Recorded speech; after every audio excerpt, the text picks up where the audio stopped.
이사야서 9장 20절부터 보겠습니다.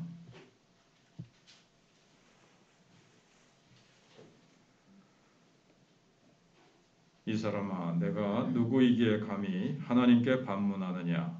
지음을 받은 물건이 지은 자에게 어찌 나를 이같이 만들었느냐 말하겠느냐? 토기장이가 진흙 한 덩이로 하나는 귀 있을 그릇을 하나는 전 있을 그릇을 만들 권한이 없느냐? 만일 하나님이 그의 진노를 보이시고 그의 능력을 알게 하고자 하사 멸하기로 준비된 진노의 그릇을 오래 참으심으로 관용하시고 또한 영광 받기로 예비하신 바 긍휼의 그릇에 대하여 그 영광의 풍성함을 알게 하고자 하셨을지라도 무슨 말을 하리요? 이 그릇은 우리니 곧 유대인 중에서뿐 아니라 이방인 중에서도 부르신 자니라. 30절로 넘어가겠습니다. 그런즉 우리가 무슨 말을 하리요? 의를 따르지 아니한 이방인들이 의를 얻었으니 곧 믿음에서 난 의요. 의의 법을 따라간 이스라엘은 율법에 이르지 못하였으니 어찌 그러하냐? 이는 그들이 믿음을 의지하지 않고 행위를 의지함이라. 부딪힐 돌에 부딪혔느니라. 기록된 바 보라 내가 걸림돌과 거치는 바위를 시온에 두느니 그를 믿는 자는 부끄러움을 당하지 아니하리라 함과 같으니라. 예정에 대해서 앞에서 두 가지를 생각해 봤는데 마지막으로 예정은 하나님의 자비하심을 우리에게 보여줍니다. 우리가 예정의 교리를 이해하는데 실패하고 오해하는 이유는 이 교리를 종종 우리가 숙명적으로 이해하기 때문에 그렇습니다. 하나님이 우리를 로봇처럼 딱 정하신다든가 바둑판의 돌처럼 바둑을 두는 사람이 그 자리에 한번 탁 놓으면 돌은 어쩔 수 없이 주인이라 그럴까요? 바둑 두는 사람의 그 손가락이 탁 두는 위치에 숙명적으로 운명적으로 거기에 있을 수밖에 없다. 자기에게는 전혀 권한도 선택권도 없다고 이렇게 생각을 합니다. 근데 22절에 보시면 만일 하나님이 그의 진노를 보이시고 그의 능력을 알게 하고자 하사 멸하기로 준비된 진노의 그릇을 여기 보시면 오래 참으심으로 관용하시고 그랬습니다. 근데 이제 먼저는 보기를 여기 진노의 그릇이라고 되어 있지 않습니까? 하나님이 어떤 그릇은 영광의 그릇으로 영광 받기 위해서 영광의 그릇으로 만드시고 어떤 그릇은 처음부터 진노의 그릇으로 만들지 않으셨습니까? 그렇게 하셔도 돼요. 하나님은 그렇게 하셔도 되지만 그러나 하나님은 두 가지 그렇게 이해하는 사람은 그다음에 여기 진노의 그릇으로 하나님이 아예 처음부터 그렇게 예정하셨다. 그러니까 그 사람에게는 잘못이 없다. 잘못은 하나님이 진노의 그릇으로 만드셔서 그런 거 아니냐. 그 사람은 진노의 그릇으로 쓰임받을 수밖에 없는데 그 사람에게 무슨 잘못이 있느냐. 이렇게 이해하는 사람은 이제 두 가지를 이제 놓치는 건데요.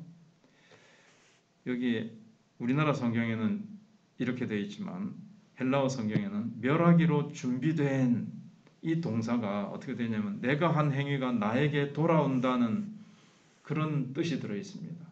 즉 스스로 멸망의 대상이 되었다. 스스로 멸망의 길을 자기가 선택했다라는 뜻이 이 속에 포함되어 있습니다. 물론 하나님은 원하시는 대로 진흙을 만드실 권리를 갖고 계셨지만 그래도 하나님은 자신이 원하는 그 어떤 길, 형상을 선택하도록 허용하셨습니다. 주님은 완전히 로봇처럼 기계처럼 너는 이 길을 갈 수밖에 없다라고 그렇게 하신 게 아니라 하나님께서는 몇 번이나 회개할 기회를 주셨지 않습니까? 앞에서도 얘기를 우리가 생각해 본 대로 10번으로 한 번에 그냥 탁 치실 수도 있는데 10번을 강도를 점차 높이시면서 회개할 기회를 10번이나 주셨습니다. 근데 그는 그래서 그가 회개하고 돌아올 수도 있게 하셨고 그러면서 10번이라는 것은 여기 있는 대로 오래 참으심과 관용으로 하나님이 이렇게 베푸셨어요. 방향을 바꿀 수 있도록 하셨어요. 그런데 그가 그 선택한 방향을 갖지 않았습니다. 계속 자기의 마음이 강팍해져가지고 계속 자기의 마음이 굳어진 거죠. 회개할 길에서 마음이 자꾸 점점 더 강팍해집니다. 강팍해지는 것을 하나님이 그냥 허용하신 것일 뿐입니다. 그래서 하나님은 어느 누구도 죄를 짓게 만드시지 않습니다. 우리가 잘 아는 대로 야고보서에 사람이 시험을 받을 때 내가 하나님께 시험을 받는다 하지 말지니 하나님은 악에게 시험을 받지도 아니하시고 친히 아무도 시험하지 아니하시느니라 그랬습니다. 방금 말씀드린 대로 22절에 있는 대로 그의 능력을 알게 하시려고 멸하기로 준비된 진노의 그릇을 오래 참으심으로 관용하시고 또한 영광 받기로 예비하신 바 긍휼의 그릇에 대하여 그 영광의 풍성함을 알게 하고자 하셨을지라도 무슨 말을 하리요? 표현은 그렇게 되어 있지만 물론 하나님은 멸하기로 준비된 진노의 그릇 그렇지만 하나님은 또 선택권도 주셨다는 것 자기가 그 길을 걸어갔다는 것 표현이 그렇게 되어 있어서 그렇지 그래서 멸하기로 준비된 진노의 그릇을 다시 말해서 스스로 멸망의 대상이 되기로 악을 선택한 바로 그 그릇에 대해서 하나님은 어떻게 하셨는가? 오래 참으심과 관용하심으로 하셨다는 것입니다. 근데 바로에 대해서만 그렇게 하셨을까요? 우리 각자에 대해서도 하나님은 오래 참으셨습니다. 나를 향해서 오래 참으시지 않으셨더라면 우리는 모두 소돔과 고모라와 같이 멸망해버리고 말았을 겁니다. 그래서 29절에 오늘 생략했습니다만은 로마서 9장 29절에 이사야에 있는 말씀을 인용하죠. 또한 이사야가 미리 말한 바 만일 만군의 주께서 우리에게 씨를 남겨두지 아니하셨더라면 우리가 소돔과 같이 되고 고모라와 같았으리로다 함과 같으니라. 멸망하기로 준비된 그런 말고 모세와 같이 긍휼을 입고 회개하고 돌아온 자들이 있습니다. 근데 사실은 하나님이 가만히 내버려 두시면 다 바로와 같이 된다는 거예요. 다 소돔 고모라 같이 된다는 거예요.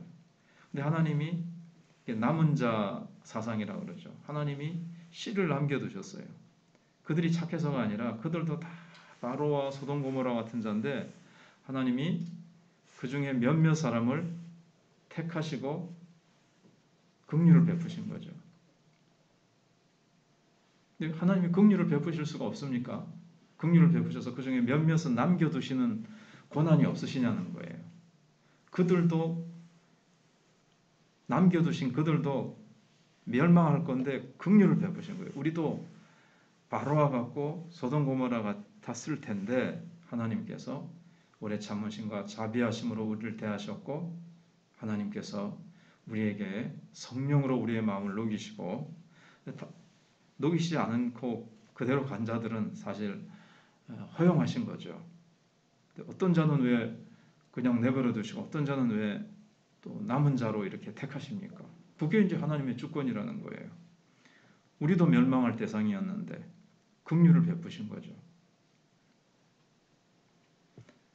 그래서 우리가 이것을 이제 기억을 해야 되겠고 그 다음에 이제 한 가지 더 생각을 하면 그런즉 우리가 무슨 말 30절에 결론인데 무슨 말 하리요 의를 따르지 아니한 이방인들이 의를 얻었으니 곧 믿음에서 난 의요 의의 법을 따라간 이스라엘은 율법에 이르지 못하였으니 어찌 그러하냐 이는 그들이 믿음을 의지하지 않고 행위를 의지함이라 부딪힐 돌에 부딪혔느니라. 이방인 소돔 고모라와 같았던 이방인은 믿음에서 난 의를 쫓아서 참 긍휼과 은혜를 입었고 교만하게 하나님 주신 율법 우리의 힘으로 다 지킬 수 있어 내 행위로 내 의로 주님 앞에 나는 구원받고 의롭다함을 얻을 거야 라고 의를 쫓아간 자는 의에 이르지 못했습니다. 어찌 그러하냐 믿음을 의지하지 않고 행위를 의지하였기 때문에 부딪힐 돌에 부딪혔다라고 얘기하고 있습니다. 기록된 바 보라 내가 걸림돌과 거치는 바위를 시온에 두느니 그를 믿는 자는 부끄러움을 당하지 아니하리라 함과 같으니라. 요점은 이제 믿음입니다. 그래서 9장이 말씀하고 있는 것은 믿음은 하나님께서 은혜와 자비로 나를 택하시고 예정하심을 받아들이는 것을 말합니다. 9장에서 말하는 믿음. 하나님이 나를 은혜와 자비로 택하셨다. 그것을 믿음으로 받아들이는 거죠. 사실 우리도 멸망시켜도 조금도 항의할 수 없었죠. 아담 이후로 태어나서 죄 가운데 태어나서 우리가 사실 죄악 가운데 살았거든요. 또 그렇게 살아갈 수밖에 없었는데 우리는 어떻게 구원받았는가? 창세전부터 하나님께서 나를 택하셔서 사랑과 자비로 나를 택해 주셨다는 겁니다. 그래서 우리가 이제 안전한 겁니다. 그래서 구원의 확신이라 그랬죠. 왜냐하면 내가 택했더라 하나님을 택하면 그거는 불안합니다. 내가 놔버릴 수도 있고. 근데 하나님이 택하셨어요. 그래서 내가 이 자리에 나와 앉아 있는 것은 하나님이 내가 뱃속에서 만들어지기도 전에 나를 택하셨기 때문에 그렇습니다.